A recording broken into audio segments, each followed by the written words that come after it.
күнделікті сабақтар ерекше сабақ, яғни ашық сабақ болып отыр. Сондықтан да барлықтарына бүгін жағымды ахуал тілеймін. Жақсы көңіл күймен, сенімді бір-бірімізге жақсы қарым-қатынас орната отырып, жақсы көңіл күймен бүгінгі сабақты алып шығамыз деген ойдамын. Енді сабақты біз бастамас бұрын топқа бөлініп алайық. Генератордың өзі таңдайды. Сол арқылы бірінші топ республика тобы, екінші топ автономия, үшінші топ топқа Ақұлпа, Жантөре, Балауса, Сезім, Білесқан, Еркебұлан. Үшінші топқа Марша. Жақсы, біз топқа бөлініп алсақ, енді ары қарай балалар сабағымызды жалғастырамыз. Енді сабағымызда барлығымыз тақтаға қараймыз.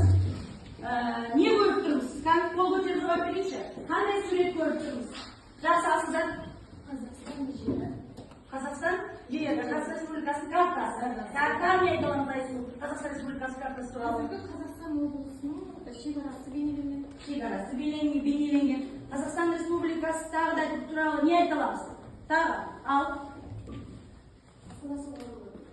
Қазақ АКСР-ның астанасы құрылған кезде орын болу. Қазіргі кезде Қазақстан Республикасының астанасы қандай қала? Астана қаласы. Жақсы.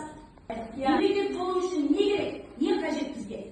Ал, ең бірінші жер керек. Так, екінші бейбітшілік керек. Басқаратын орган керек, дұрыс керек. Тағы жер, ту, рәміздер керек. Рәміз және де өзінің жеке таңбасы болу керек. Жарайсыздар, жақсы маған. Бүгінгі сабаққа қарап, не туралы деп ойлаймыз енді? Біз бұның алдында да өттік, бұл тақырыпты біздің бұл үшінші сабағымыз. Қандай тақырып деп ойлаймыз? Қазақ АКСР-ның құрылуы туралы және де осы Қазақстан жерінің өздеріне алуы туралы, Әлихан Бөкейханның өзінің жерін өзіне қайтаруы туралы сабақ. Жақсы. Қазақ АКСР-ның құрылуы деген тақырып екен болды. Жақсы, автономия дегеніміз не? Автономия дегеніміз айтсын. өзі іштей басқарып құқығын алған бір ұйым. Мемлекеттің ішінде, иә? Жақсы. Неге большевиктер қазақ халқына автономия берді деп ойлайсыңдар? Не үшін берді большевиктер? Айтсыздар, ал өмір. Ресей қазақтардың АКСР алуға талпынысын көріп. Жақсы. Бұған дейін қазақ жерінде қандай автономиялар болды? Және алаш автономиясы болды. Жақсы. Неліктен қазақтың жер алу мәселесінің шешілуі ұлт зиялылары үшін аса маңызды болды? Неге біздің ұлт зиялыларымыз осы қазақтың жерін қайтару үшін сондай белсенді болды? Балауса.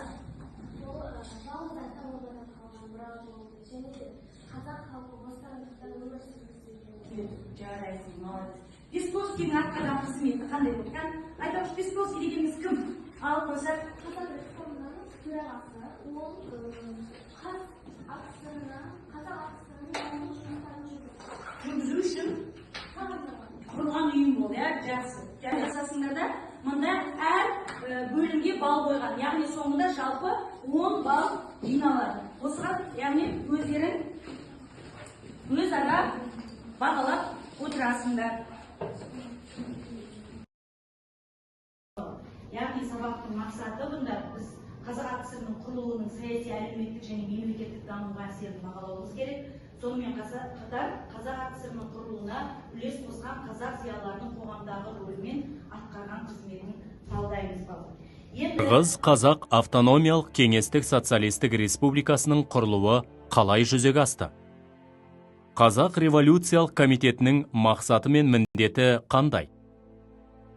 Жер мәселесіне қатысты қандай пікірталастар болды? Қазақ халқының мүддесін қорғаған тұлғалар кімдер?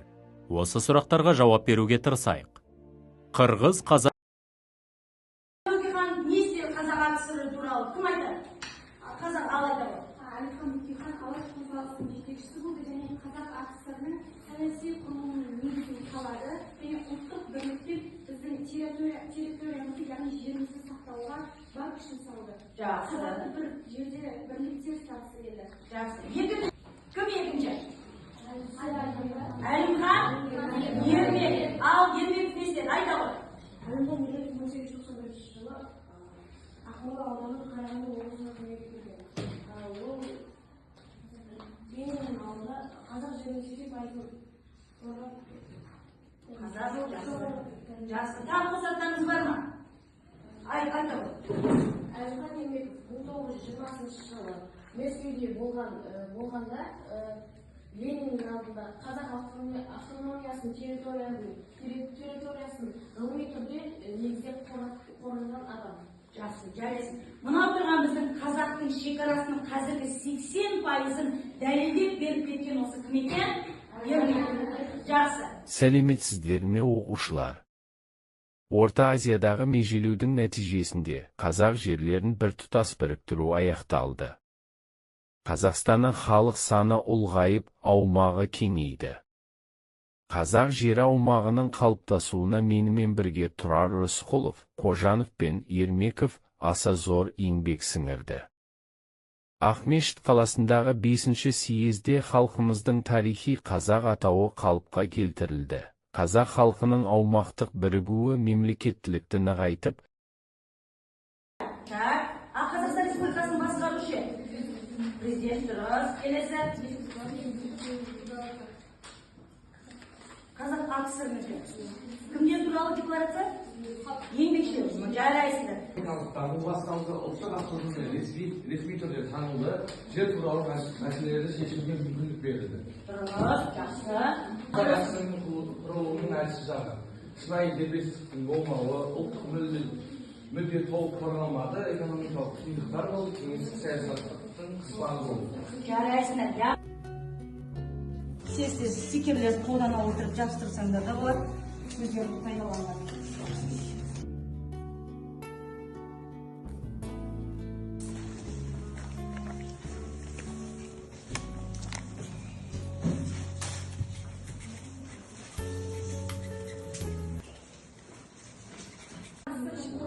Дайындық қоры 1919 жылы 10 шілдеде Қырғыз, яғни қазақ өлкесін басқару үшін құрылды.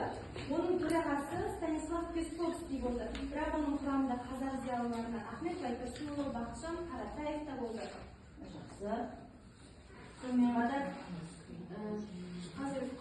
Песков мемлекеттік билік пен мемлекеттік жоғарғы басқару органының міндетін атқарды.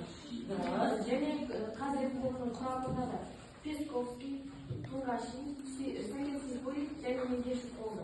Қазревкомның міндеті қазақ жерлерінің шекарасын анықтау, автономия жобасын дайындау болды. Ең басты көздеген мақсаты. Ал дайындық шараларына келсек, ол болашақ астанасын анықтау, қазақ халқының жерінің аумағын шаруашылық жайлы мәліметтерін жинап, оны Мәскеуге жіберіп, яғни талқылау керек болды. Қандай шешім шығарды жерде қазір соны қалдырып кетті? 1920 жылы 9 наурыз күні Алашорда үкіметінің оның бөлімшелерінің барлығын жою жайлы үкім шығарды да 1920 жылы 26 тамызда Ресейдің құрамында болатын социалистік автономиялық, яғни Қырғыз АКСР-ын құру жайлы декрет қабылданды. Жарайсың. Яғни осы күнге дейін өмір сүрген алаш автономиясын жою туралы декрет шығарды. Осылай қазақ жерін автономия құруға дайындық жұмысын жүргізді. Жақсы. Жарайсыңдар. Отыра қойыңдар. Келесі топ.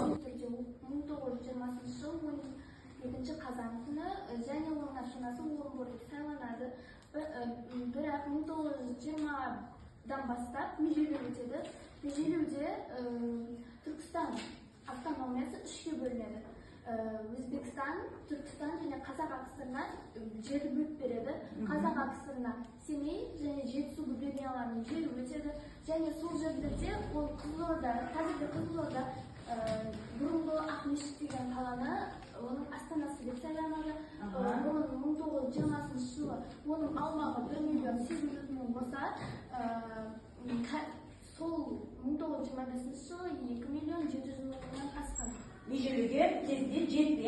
Жақсы, картадан көрсетіп жіберейікші.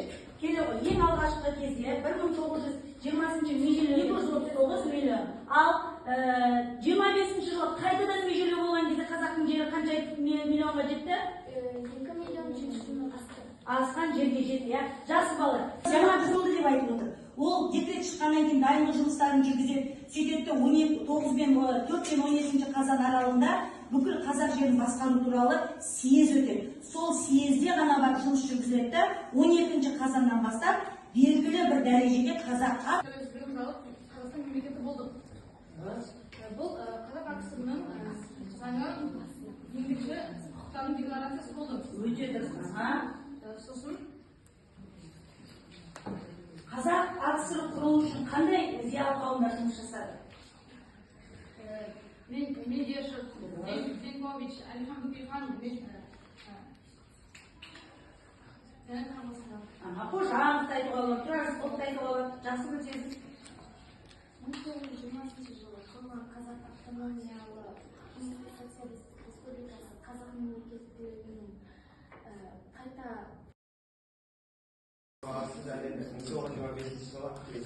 Картадан көрсете қойшы. Орынбор қаласы құрылған кезде астанасы болды, кейіннен